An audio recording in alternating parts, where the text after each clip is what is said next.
রাতে আমরা রংপুর শহরে অবস্থিত ৭২ পদাতিক ব্রিগেডের অধীনে ৩০ বেঙ্গল রংপুর জেলার খেরপালা এলাকায় একটি অভিযান পরিচালনা করি এবং এই অভিযান পরিচালনার সময় রংপুর এলাকায় চাঁদাবাজি এবং ছিনতাইকারীর সাথে সম্পৃক্ত শীর্ষ সন্ত্রাসী সোহাগকে আমরা আটক করি এবং পরবর্তীতে তার বাসায় আমরা অভিযান পরিচালনা করি এবং অভিযান পরিচালনার সময় তার বাসা থেকে আমরা ছুরি, রামদা, চাকু এবং ভয় প্রদর্শনের জন্য খেলনা পিস্তল আমরা উদ্ধার করি, যেগুলো আপনারা অলরেডি দেখেছেন।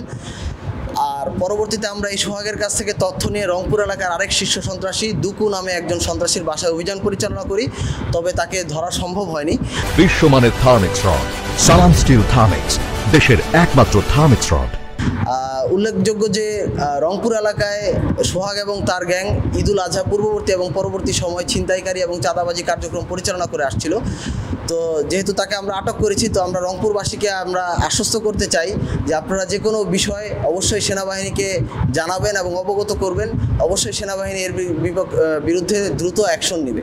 তো আমরা রংপুরবাসীকে এই বিষয়ে আশ্বস্ত করতে চাই, আপনারা নিরাপদে থাকেন, শুধু সেনাবাহিনীকে আপনারা এই বিষয়গুলো সময় মতো ইনফো করবেন।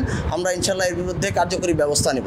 অবশ্যই সেনাবাহিনী সবসময় এটাতে জিরো টলারেন্স আমাদের থাকবে। আমরা রংপুরবাসীকে আশ্বস্ত করতে চাই যে আপনারা নিশ্চিন্তে থাকেন। যে কোনো ধরনের অন্যায় কার্যক্রম যদি আপনারা পরিলক্ষিত করেন, তো অবশ্যই সেনাবাহিনীর আপনাদের নাম্বার দেওয়া আছে সবাইকে, সেনাবাহিনীকে একটা কল করলে বা ইনফো করলে আমরা সেনাবাহিনী অবশ্যই দ্রুত এটার কার্যকরী ব্যবস্থা গ্রহণ করব।